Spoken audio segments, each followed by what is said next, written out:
San Jose, California. Right Ho Jeeves by P.G.Wodehouse, Chapter 16. Sunshine was gilding the grounds of Brinkley Court, and the ear detected a marked twittering of birds in the ivy outside the window when I woke next morning to a new day. But there was no corresponding sunshine in Bertram Wooster's soul, and no answering twitter in his heart as he sat up in bed, sipping his cup of strengthening tea. It could not be denied that to Bertram, reviewing the happenings of the previous night, the Tuppy Angela situation seemed more or less to have slipped a cog. With every desire to look for the silver lining, I could not but feel that the rift between these two haughty spirits had now reached such impressive proportions that the task of bridging same would be beyond even my powers. I am a shrewd observer, and there had been something in Tuppy's manner as he booted that plate of ham sandwiches that seemed to tell me that he would not lightly forgive. In these circs, I deemed it best to shelve their problem for the nonce and turn the mind to the matter of Gussie, which presented a brighter picture. With regard to Gussie, everything was in train.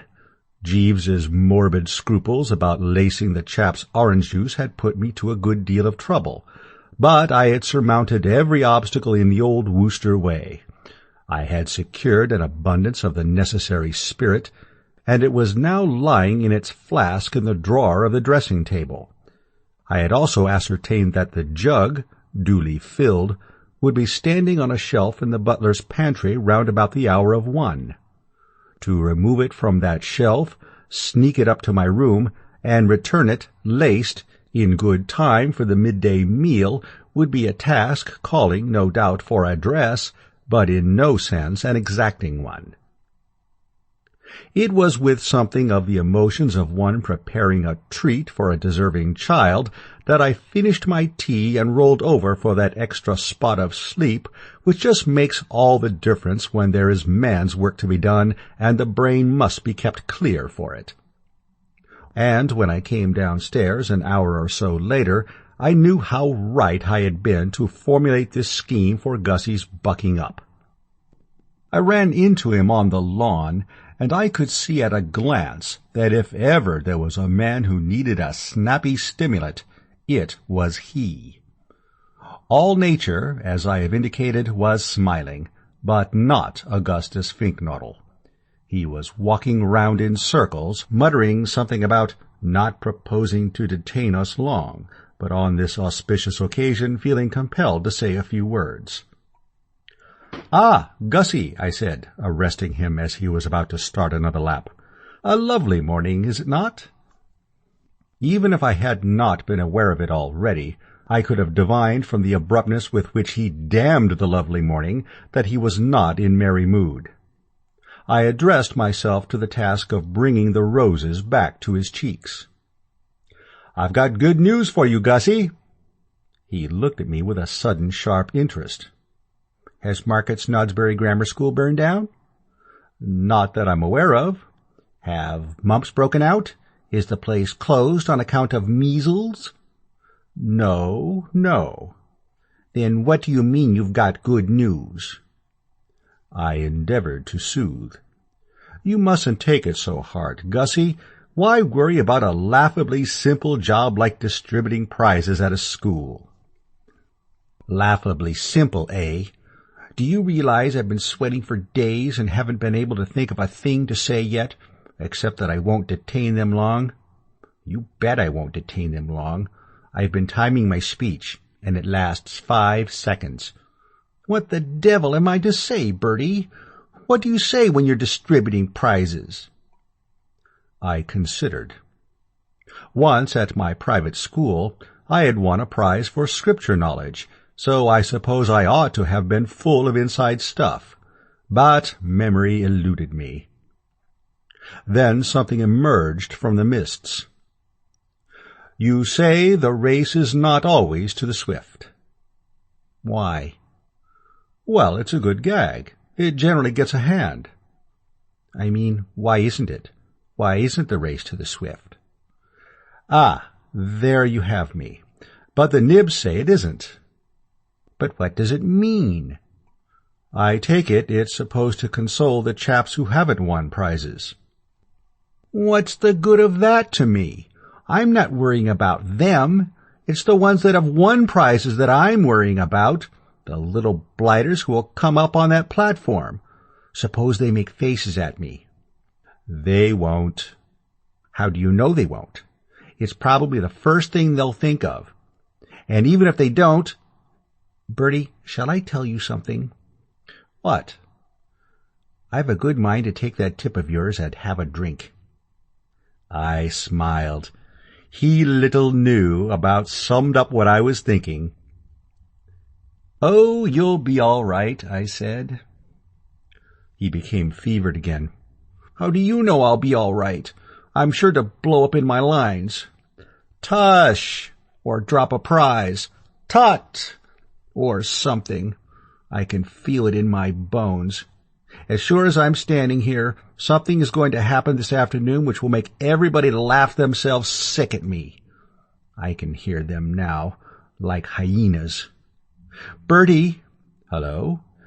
Do you remember that kids' school we went to before Eton? Quite. It was there I won my scripture prize. Never mind about your scripture prize. I'm not talking about your scripture prize. Do you recollect the Bosher incident? I did indeed. It was one of the high spots of my youth. Major General Sir Wilshire Bosher came to distribute the prizes at that school, proceeded Gussie in a dull, toneless voice. He dropped a book. He stooped to pick it up, and as he stooped, his trousers split up the back. How we roared! Gussie's face twisted. We did, little swine that we were. Instead of remaining silent and exhibiting a decent sympathy for a gallant officer at a peculiarly embarrassing moment, we howled and yelled with mirth. I loudest of any. That is what will happen to me this afternoon, Bertie. It will be a judgment on me for laughing like that at Major General Sir Wilfrid Bosher. No, no, Gussie, old man, your trousers won't split. How do you know they won't? Better men than me have split their trousers. General Bosher was a D.S.O. with a fine record of service on the northwestern front of India, and his trousers split. I shall be a mockery and a scorn. I know it. And you, fully cognizant of what I am in for, come babbling about good news. What news could possibly be good to me at this moment, except the information that bubonic plague had broken out among the scholars of Market Snodsbury Grammar School, and that they were all confined to their beds with spots? The moment had come for me to speak. I laid a hand gently on his shoulder. He brushed it off. I laid it on again. He brushed it off once more. I was endeavoring to lay it on for the third time when he moved aside and desired, with a certain petulance, to be informed if I thought I was a ruddy osteopath. I found his manner trying, but one has to make allowances. I was telling myself that I should be seeing a very different Gussie after lunch. When I said I had good news, old man, I meant about Madeline Bassett. The febrile gleam died out of his eyes, to be replaced by a look of infinite sadness. You can't have good news about her.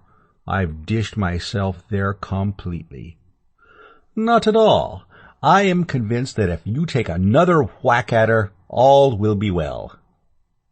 And keeping it snappy, I related what had passed between the Bassett and myself on the previous night. So, all you have to do is play a return date, and you cannot fail to swing the voting. You are her dream man. He shook his head. No. What? No use. What do you mean?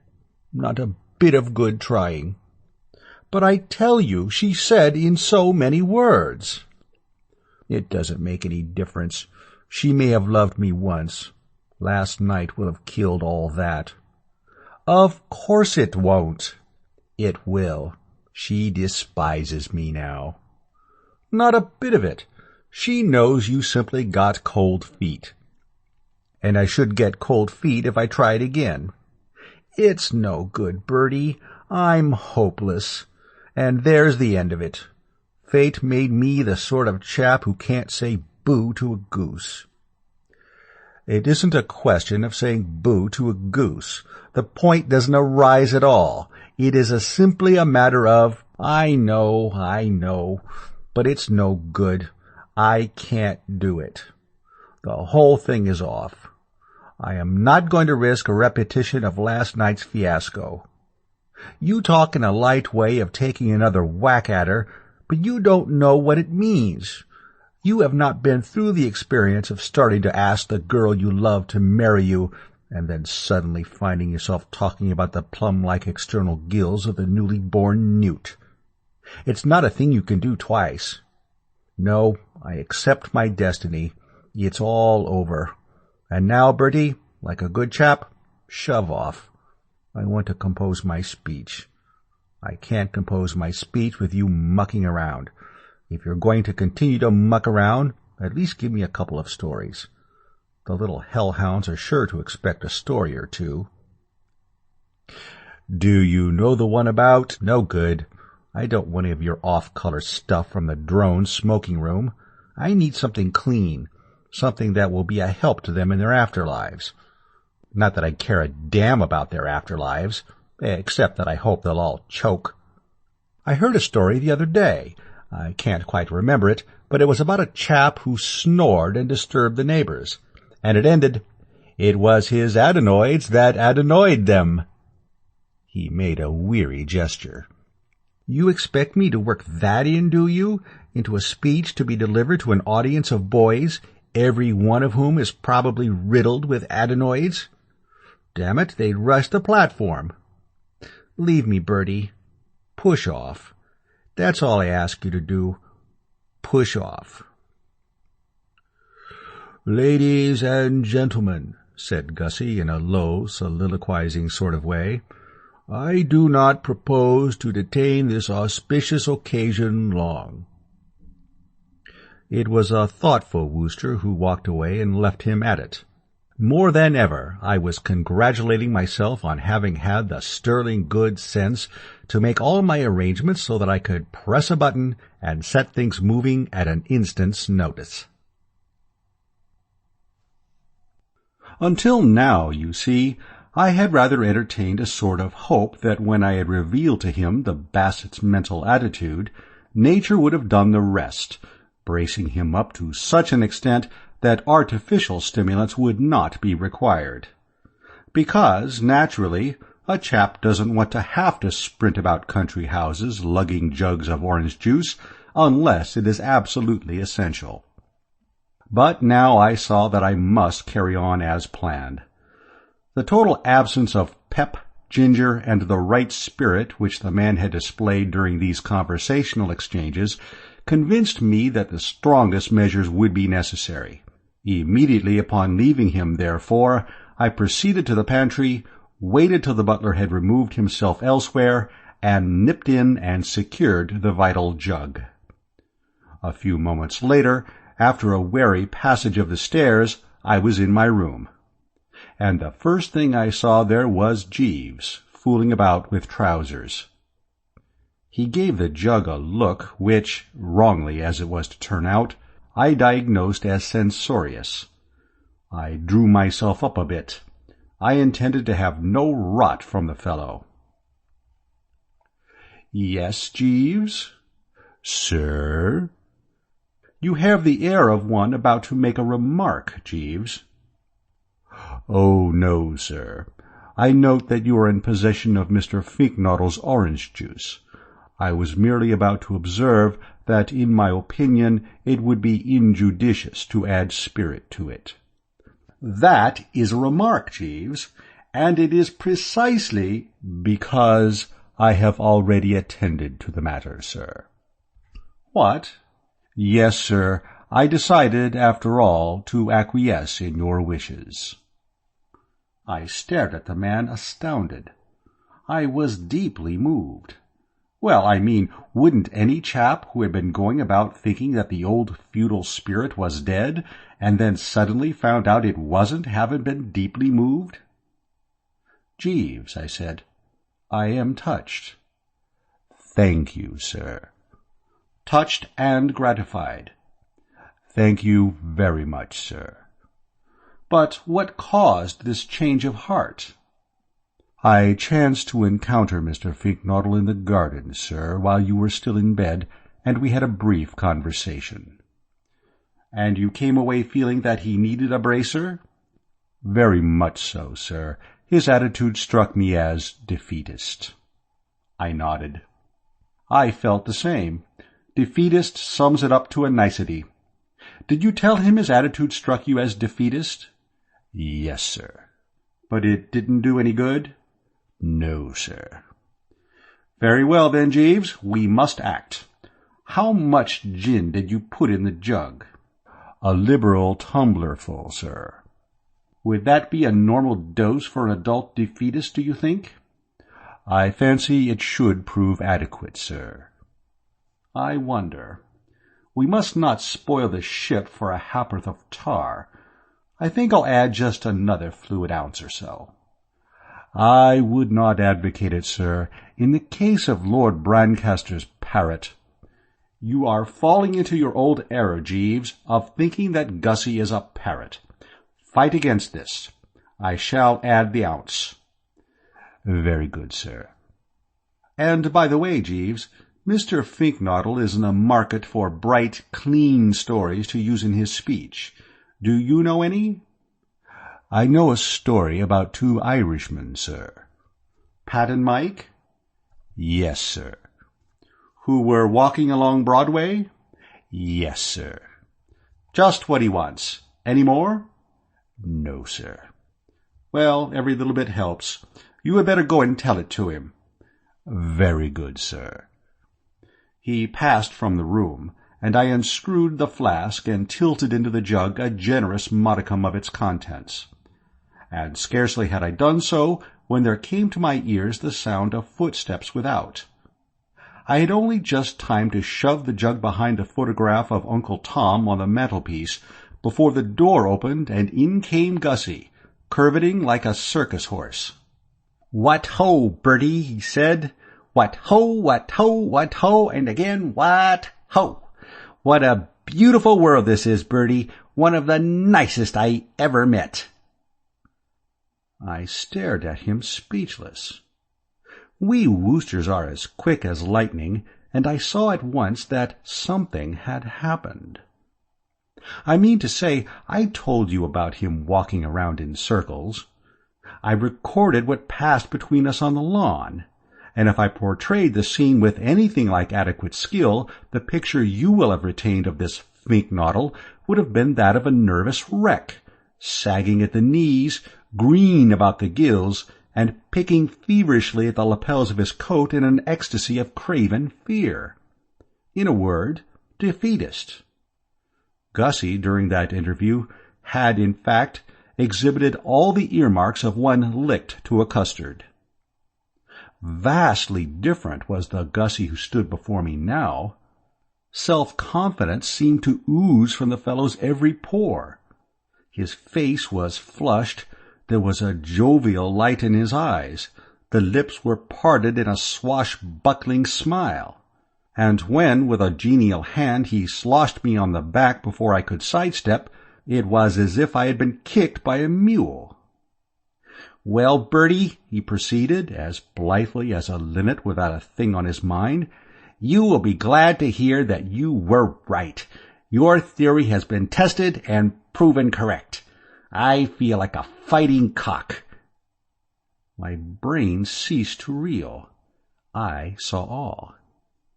"Have you been having a drink?" "I have, as you advised. Unpleasant stuff, like medicine. Burns your throat, too, and makes one as thirsty as the dickens. How can anyone mop it up as you do, for pleasure beats me. Still, I would be the last to deny that it tunes up the system. I could bite a tiger."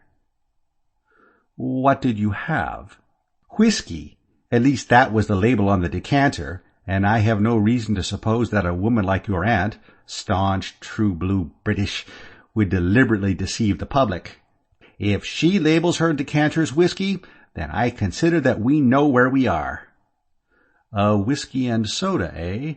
You couldn't have done better." "Soda," said Gussie thoughtfully. "I knew there was something I had forgotten." "Didn't you put any soda in it?" "It never occurred to me. I just nipped into the dining room and drank out of the decanter." "How much?" "Oh, about 10 swallows, 12 maybe, or 14. Say 16 medium-sized gulps. Gosh, I'm thirsty." He moved over to the washstand and drank deeply out of the water bottle. I cast a covert glance at Uncle Tom's photograph behind his back. For the first time since it had come into my life, I was glad that it was so large. It hid its secret well. If Gussie had caught sight of that jug of orange juice, he would have unquestionably been onto it like a knife. "Well, I'm glad if you feel braced," I said. He moved buoyantly from the wash-hand stand and endeavored to slosh me on the back again. Foiled by my nimble footwork, he staggered to the bed and sat down upon it. "Braced? Did I say I could bite a tiger?" "You did." "Make it 2 tigers. I could chew holes in a steel door. What an ass you must have thought me out there in the garden. I see now you were laughing up your sleeve." No. "Yes," insisted Gussie. "That very sleeve," he said, pointing, "and I don't blame you. I can't imagine why I had made all that fuss about a potty job like distributing prizes at a rotten little country grammar school. Can you imagine, Bertie?" "Exactly. Nor can I imagine. There's simply nothing to it. I just shin up on the platform, drop a few gracious words, hand the little blighters their prizes, and hop down again, admired by all. Not a suggestion of split trousers from start to finish. I mean, why should anybody split his trousers? I can't imagine. Can you imagine?" "No." "Nor can I imagine. I shall be a riot. I know just the sort of stuff that's needed. Simple, manly, optimistic stuff straight from the shoulder." "This shoulder," said Gussie, tapping. "Why I was so nervous this morning, I can't imagine. For anything simpler than distributing a few footling books to a bunch of grimy-faced kids, I can't imagine. Still, for some reason I can't imagine, I was feeling a little nervous. But now I feel fine. Bertie, fine. And I say this to you as an old friend, because that's what you are, old man, when all the smoke is cleared away, an old friend. I don't think I ever met an older friend. How long have you been an old friend of mine, Bertie?" "Oh, years and years." "Imagine. Though, of course, there must have been a time when you were a new friend. Hello, the luncheon gong. Come on, old friend." And rising from the bed like a performing flea, he made for the door. I followed rather pensively. What had occurred was, of course, so much velvet, as you may say. I mean, I had wanted a braced finknottle. Indeed, all my plans had had a braced finknottle as their end and aim. But I found myself wondering a little whether the finknottle now sliding down the banister wasn't perhaps a shade too braced. His demeanor seemed to me that of a man who might quite easily throw bread about at lunch. Fortunately, however, the settled gloom of those round him exercised a restraining effect upon him at the table. It would have needed a far more plastered man to have been rollicking at such a gathering. I had told the Bassett that there were aching hearts in Brinkley Court, and now it looked probable that there would shortly be aching tummies. Anatole, I learned, had retired to his bed with a fit of the vapors, and the meal now before us had been cooked by the kitchen maid, as C3 a performer as ever welded a skillet. This, coming on top of their other troubles, induced in the company a pretty unanimous silence, a solemn stillness, as you might say, which even Gussie did not seem prepared to break. Except, therefore, for one short snatch of song on his part, nothing untoward marked the occasion, and presently we rose, with instructions from Aunt Dahlia to put on festive raiment and be at Market Snodsbury no later than 3:30. This, leaving me ample time to smoke a gasper or two in the shady bower beside the lake, I did so, repairing to my room round about the hour of 3. Jeeves was on the job, adding the final polish to the old tupper, and I was about to apprise him of the latest developments in the matter of Gussie, when he forestalled me by observing that the latter had only just concluded an agreeable visit to the Wooster bedchamber. "I found Mr. Finknottle seated here when I arrived to lay out your clothes, sir." "Indeed, Jeeves. Gussie was in here, was he?" "Yes, sir. He left only a few moments ago. He is driving to the school with Mr. and Mrs. Travers in the large car." "Did you give him your story of the 2 Irishmen?" "Yes, sir. He laughed heartily." "Good. Had you any other contributions for him?"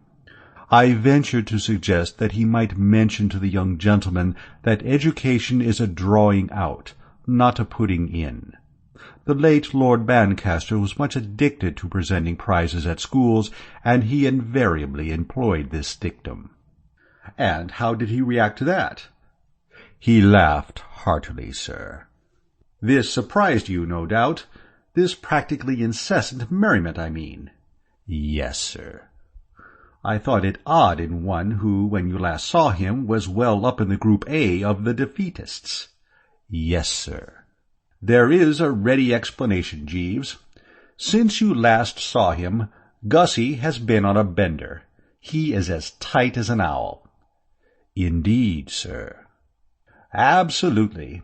His nerve cracked under the strain, and he sneaked into the dining room and started mopping the stuff up like a vacuum cleaner. Whiskey would seem to be what he filled the radiator with. I gather that he used up most of the decanter. Golly, Jeeves, it's lucky he didn't get at that laced orange juice on top of that, what?" "Extremely, sir." I eyed the jug. Uncle Tom's photograph had fallen into the fender, and it was standing there right out in the open, where Gussie couldn't have helped seeing it. Mercifully, it was empty now. "It was a most prudent act on your part, if I may say so, sir, to dispose of the orange juice." I stared at the man. "What? Didn't you?"